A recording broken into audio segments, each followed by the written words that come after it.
मान गए आपकी बहू और उसके रईस और इज्जतदार खानदान को। वाकई काफी खानदानी लगती है, बहुत अच्छे परिवार से है ना। बाय द वे, है कहाँ इसका परिवार?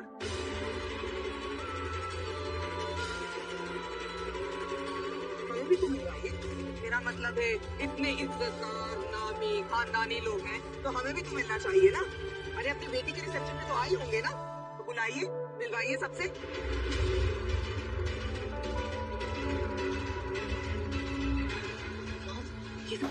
सबसे पहले पूरा एपिसोड देखने के लिए आप हमारे YouTube चैनल को सब्सक्राइब करें। बताइए ना राव साहब, मिलवाएंगे ना? प्लीज आप शांत हो जाइए। क्या क्या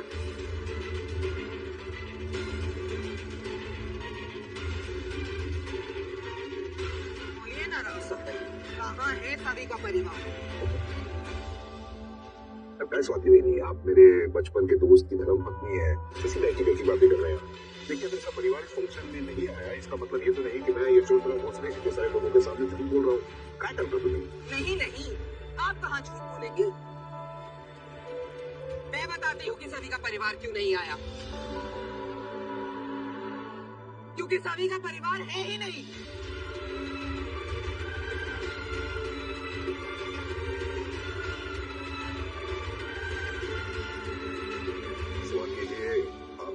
चाहती है कि मैं झूठ बोल रहा हूँ?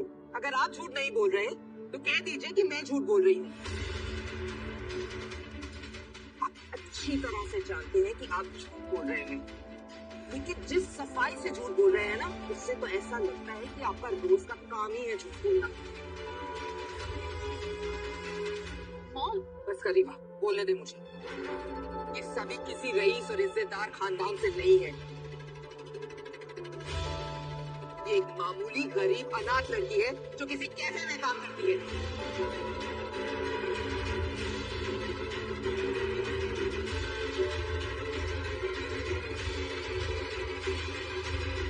बस स्वाति जी, अब और एक लफ्ज नहीं। हमारी बहू कोई वेट्रेस नहीं है और ना ही वो कैफे में काम करती है। वो एक स्टूडेंट है और भोसले इंस्टीट्यूट में पढ़ाई कर रही है। और शायद आप भूल गई हैं कि हमारे भोसले परिवार। सबसे पहले पूरा एपिसोड देखने के लिए आप हमारे YouTube चैनल को सब्सक्राइब करें। सब याद है मुझे, जब मेरी बेटी लंदन जा रही थी तब आपने उससे भी यही कहा था।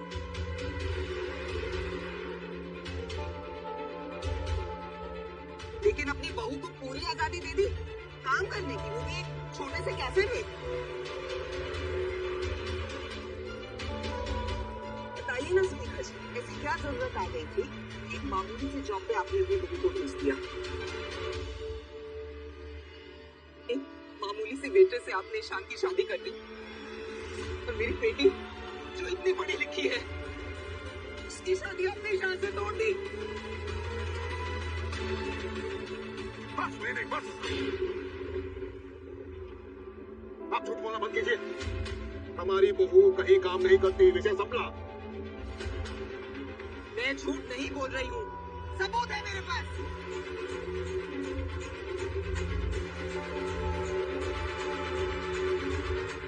एक्सक्यूज मी, आपके पास वो वीडियो था ना जो आप अपनी वाइफ को दिखा रहे थे, वो प्लीज सबको दिखाइए ना। तुमको समझ क्या तू? मुझे भाषण दे दी, तू जान भी दिया मैं कौन हूँ?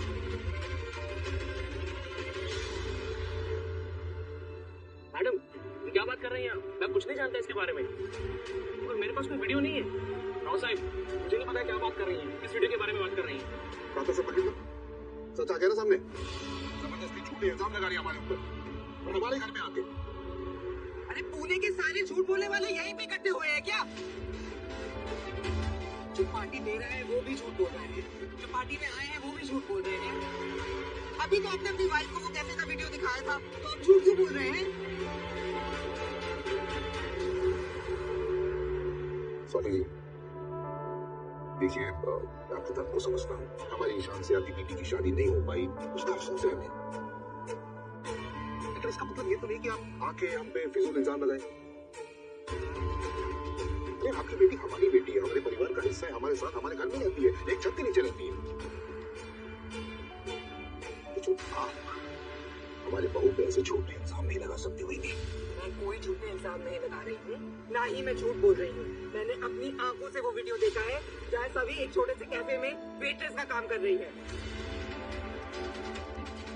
सभी, हाँ, और कोई तो सच बोल नहीं रहा। तुम ही सबको सच बता दो, कह दो कि मैं सच बोल रही हूँ। तुम करती हो ना कैफे में काम?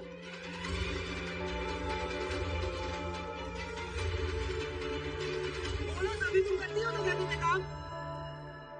स्वाति बहनी, आप क्या कर रही है? मैंने आपसे कहा ना कि सभी कोई कैफे में काम नहीं करती, तो आप क्यों परेशान करिए इससे? और वैसे भी हम भोसले के पास इतना पैसा है कि हमारी साथ कुछ भी बैठे बैठे खा सकती है। सभी, अब तू ही सच बता कि तू कोई कैफे में काम नहीं करती, तभी इन्हें शांति होगी।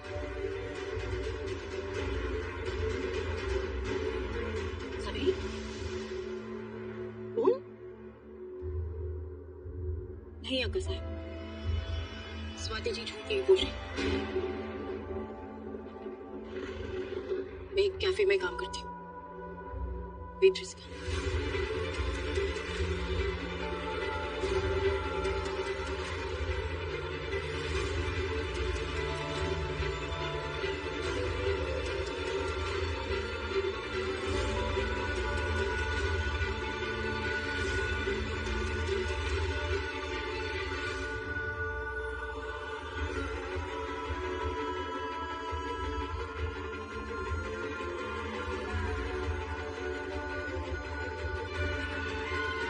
ये तो क्या कह रही है सभी? तो किसी कैफे में वेट्रेस है? अरे, झूठ क्यों बोल रही है? झूठ नहीं बोल रही है कसम। ये सच है कि मैं कैफे में काम करती हूँ।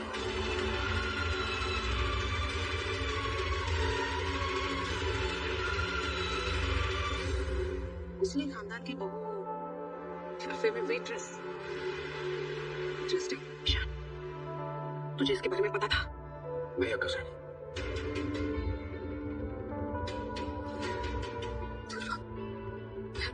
मुझे कुछ ठीक नहीं लग रहा है। सभी ये कैसे कर सकती है? अब तो वो हमारी फैमिली का हिस्सा है। प्लीज उसे एक बार तो हमारी फैमिली की रेपुटेशन के बारे में सोचना चाहिए था। रेपुटेशन? इस गंवार लड़की से और उम्मीद भी क्या की जा सकती है? अक्का साहब कहती है ना, कुत्ते को घी हजम नहीं होते, इसका भी ना वैसा ही सीन है। इतने बड़े घर में शादी तो हो गई, सोच अभी भी छोटी गवारों मिली तो देखती जान भी कैसे इस गवार का हमारे घर से टाटा बाय बाय हो जाए। मजा आएगा। सच है कि एक कैफे में काम करती हूँ। इसका मतलब ये नहीं कि मैं आप लोगों से सच छुपा रही थी, आपको बताने वाली थी, लेकिन सही बात। तो ये नौकरी करने की क्या जरूरत थी? एक ये बात तो बाद में भी कर सकते हैं आराम से, ठीक है? आज का दिन तुम दोनों के लिए एकदम खास है, एंजॉय करो। और आप सबसे हाथ जोड़ के निवेदन करता हूँ मैं कि आप ये पार्टी को एंजॉय करें। घर की बात ये सब होता रहता है, कौन से घर में नहीं होता, बताओ ना मुझे। एक मिनट राव साहब, बात अगर निकली है तो पूरी तो हो जाने दीजिए, पता तो चले हुआ क्या है। काय झालं सभी बड़ा, बताओ ना, तुम इतने बड़े घर की बहू होकर इतने छोटे से कैफे में नौकरी कर रही हो, यहाँ तुम्हें कोई परेशानी है क्या? सभी की स्कॉलरशिप कैंसिल हो गई है ना, कहीं इसलिए तो नहीं?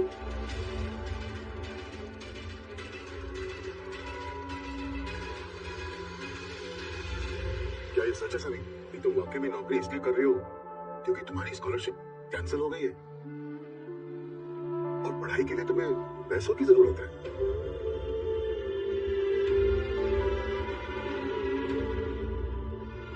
ये क्या हो रहा है राव साहब? आपने अपनी बहू की स्कॉलरशिप कैंसिल करा दी, क्यों? अरे बताते रहे, कॉलेज का नियम है तो आप भी जानते हैं और आप ये भी जानते हैं कि भोसले इंस्टीट्यूट में नियम कायदे कानून उसका बहुत पालन होता है।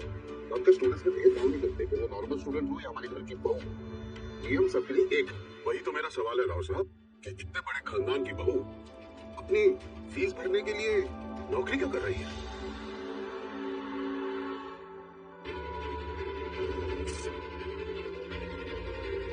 ये लो तुम्हारी फीस। ये चेक क्यों? साहब ठीक है, मर दो, खाना रेडी है। दादा बाबू सोडा ले सर, इसे बातें करके क्या फायदा? आइए खाना खाते हैं। और आप सभी लोग आइए साथ में खाना खाते हैं। हाँ बरोबर एकदम निशी। खाते वक्त चला ना, खाते खाते बात करते हैं। चलो और आप सब भी आइए, प्लीज आइए। एक मिनट राव साहब,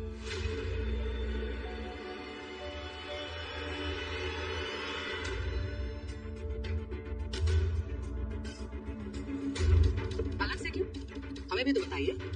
आफ्टर ऑल आपने इस फंक्शन को कवर करने के लिए ही तो अपने मीडिया को बुलाया है, तो इसे भी उस कवरेज का हिस्सा समझिए। और वैसे भी अभी यहाँ जो भी कुछ हुआ उसके बाद पूरा सच तो हम भी जानना चाहते हैं।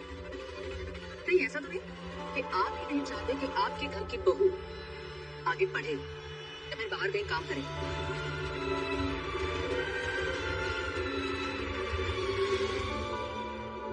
आप शायद जानती नहीं है मैम, सुरेखा जी नहीं चाहती कि उनकी कोई भी बहू बाहर जाके काम करे। हो सकता है उनकी पढ़ाई लिखाई में भी उन्हें रोका जाता है।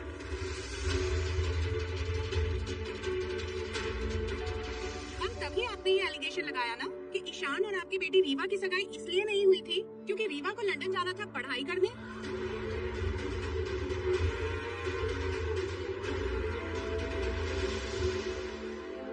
कहीं ऐसा तो नहीं रहा साहब, चिराग तले अंधेरा। आप जैसे शिक्षाविद जो दुनिया भर की बेटियों को पढ़ा लिखा रहे हैं, लाइफ में कुछ बनने की और कुछ बन के दिखाने की सीख दे रहे हैं, और वो खुद नहीं चाहते कि उनके बहू पढ़े लिखे और नौकरी करें।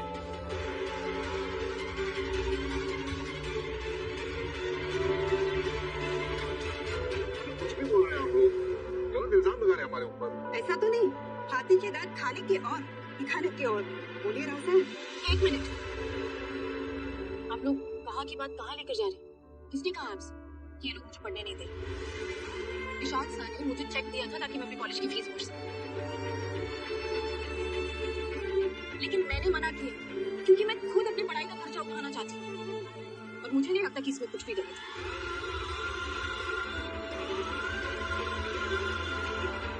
हो सकता है कि आपकी नजर में ये जॉब छोटी है, लेकिन मेरी नजर में कोई भी काम छोटा नहीं। इनफैक्ट ये बिल्कुल वैसी ही जॉब है जैसे मुझे चाहिए। मैं कॉलेज के साथ साथ ये जॉब भी कर सकती हूँ, टाइमिंग भी क्लैश नहीं होगी, अपनी फीस के लिए पैसे इकट्ठे कर सकती हूँ। मेरे लिए एकदम परफेक्ट जॉब है ये। सो प्लीज आप लोग अक्का साहब और राव साहब पे ऐसे बेहुदा इल्जाम लगाना बंद कीजिए। अभी अभी तुमने कहा कि तुम्हारी नजरों में कोई काम छोटा या बड़ा नहीं है, राइट? राइट। तो अगर तुम्हारे ससुराल वालों को तुम्हारे जॉब से कोई प्रॉब्लम नहीं है, तो फिर ये बात तुमने अपने पति से और उनके घर वालों से छुपाई क्यों? या फिर तुम अब उनकी इज्जत बचाने के लिए झूठ बोल रही हो? ऐसा कुछ भी नहीं, मैं बताने वाली थी, पर हो सकता है अपने ससुराल वालों के घर से झूठ बोले हो। रहना तो इसे एक ही घर में है, तो ससुराल वालों से ऐसे पंगा कैसे ले सकती है? अब ये लड़की सच बताए भी तो कैसे? फीस देने तक के तो पैसे है नहीं इसके पास। अब अगर अपने ससुराल वालों के अगेंस्ट भी चली गई तो कितनी परेशानी बढ़ जाएगी इस बेचारी के लिए।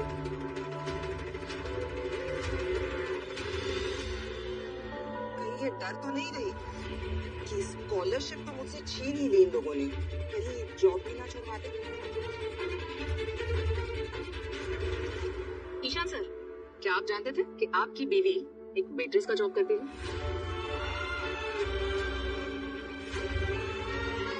और अगर आप जानते थे तो क्या आप वाकई में उससे उसकी जॉब छुड़वा देते?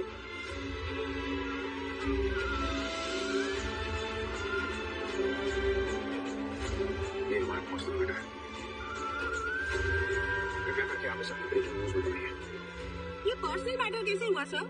आज के नए जमाने में एक एजुकेशनिस्ट खानदान की बहू को अपने एजुकेशन फंड के लिए चोरी छिपे काम करना पड़ रहा है, वो भी इसीलिए क्योंकि उनका स्कॉलरशिप कैंसिल कर दिया गया है। ये कोई पर्सनल मैटर नहीं है, ये बहुत बड़ा सोशल इशू है, और ये सिर्फ आपके घर का मामला नहीं है, ये सोसाइटी का और समाज का मामला है।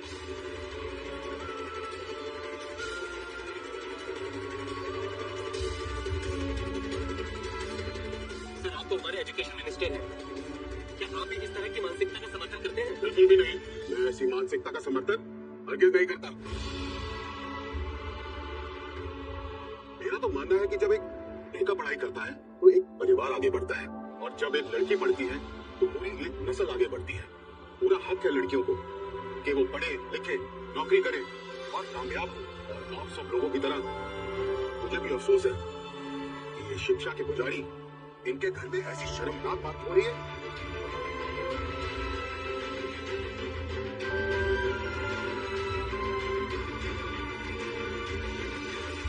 तो ये बड़े दुर्भाग्य की बात है। अब मेरा यहाँ रुकना मुमकिन नहीं है। चलते हैं राव साहब। नमस्कार। तात्या साहब, काय करना माझं?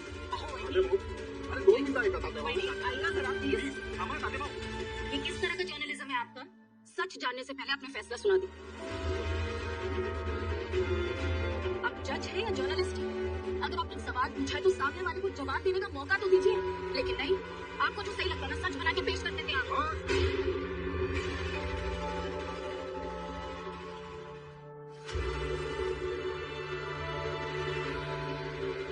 सबने यहाँ जो कुछ भी हुआ उसके लिए मैं आप सबके सामने हाथ जोड़कर माफी मांगता हूँ। आप लोग यहाँ आए, हमारी खुशियों में शरीक हुए, उसके लिए धन्यवाद। लेकिन मुझे बड़े खेद के साथ कहना पड़ रहा है कि ये पार्टी अभी और इसी वक्त बंद होती है। अब सब जा सकते हैं। पार्टी सबले